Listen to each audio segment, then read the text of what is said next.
राज ठाकरे यांचं इंजिन या लोकसभेला यार्डातच राहायची शक्यता आहे। यार्डात राहून फक्त प्रचाराच्या वाफा सोडण्यासाठी मनसेच्या इंजिनाचा वापर होणार असं बोललं जातंय। लोकसभेच्या जागेऐवजी मनसेच्या चेहऱ्याची वर्णी राज्यसभेवर लागायची शक्यता आहे। पाहूया त्याचाच आढावा घेणारा हा रिपोर्ट। दिल्लीत राज ठाकरे आणि अमित शहांची खलबत झाली आणि मनसेचं इंजिन महायुतीच्या 3 चाकी रिक्षा मागे धावणार अशी चर्चा सुरू झाली। मात्र या चर्चेची लाट निर्णयाच्या किनाऱ्यापर्यंत पोहोचण्यापूर्वीच एक नवी चर्चेची लाट उठली आणि ती म्हणजे भाजपने मनसेला दिलेल्या नव्या ऑफरची। मनसेचे इंजिन निवडणुकांच्या ट्रॅकवर पळणारच नाही, फक्त प्रचाराच्या वाफा सोडण्यासाठी मनसेच्या इंजिनाचा वापर। लोकसभेच्या जागांऐवजी मनसेला एक राज्यसभेची आणि एक विधान परिषदेची जागा देण्याची ऑफर भाजपने दिल्याचं कळतंय। आणि जर ही डील फायनल झाली तर बाळा नांदगावकर थेट गल्लीतून दिल्लीत म्हणजे राज्यसभेच्या बाकावर जातील, तर राज ठाकरेंचे पुत्र अमित हे निवडणूक न लढता थेट विधान परिषदेत दिसतील।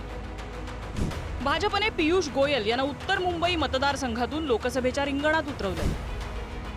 त्यांचा राज्यसभेचा कालावधी अद्यापही शिल्लक आहे, त्यामुळे राज्यसभेवर मनसे सांगेल त्या चेहऱ्याची वर्णी लावणं भाजपसाठी कठीण नाहीये। तसंच लोकसभेची आणखी एक जागा वाचवण्यासाठी विधान परिषदेची एक जागा सोडणं सुद्धा जास्त व्यावहारिक असेल। सध्या महायुतीमध्ये जागा वाटपावरून रस्सीखेच सुरू आहे। एक जागासाठी 3ही पार्टनर अडून बसलेलं पाहायला मिळते। त्यातच मनसेला चौथा पार्टनर म्हणून सोबत घेण्याचं ठरलंय। जर मनसे चौथा पार्टनर म्हणून सोबत आला तर नेमकी कोणाच्या वाटेची जागा जाणार हे आता नवीन कोडं महाराष्ट्रात उभं राहिलंय।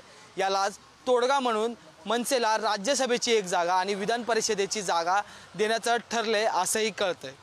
महायुतीमध्ये ते आले, त्यांचं स्वागत केलेलं आहे। निश्चित त्या ठिकाणी कोणत्या जागा द्यायच्या याचा निर्णय ते राजसाहेब स्वतः बसून त्या बैठकीमध्ये बसून ते घेतील।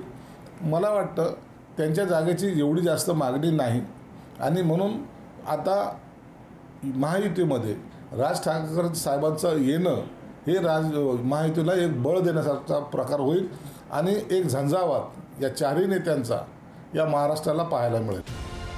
फक्त राज्यसभा आणि विधान परिषदेच्या एक जागेच्या बदल्यात मनसे महायुतीसाठी लोकसभेचा प्रचार करेल का, की विधानसभा आणि महापालिका निवडणुकांच्या अनुषंगानं आणखी काही पदरात पाडून घेण्याचा प्रयत्न करेल?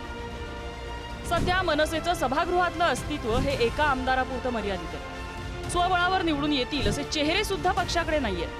त्यामुळे something is better than nothing असं म्हणत राज ठाकरे भाजपची कथित ऑफर स्वीकारणार का? दीपक आहेरसह ब्युरो रिपोर्ट, पुढारी न्यूज, मुंबई।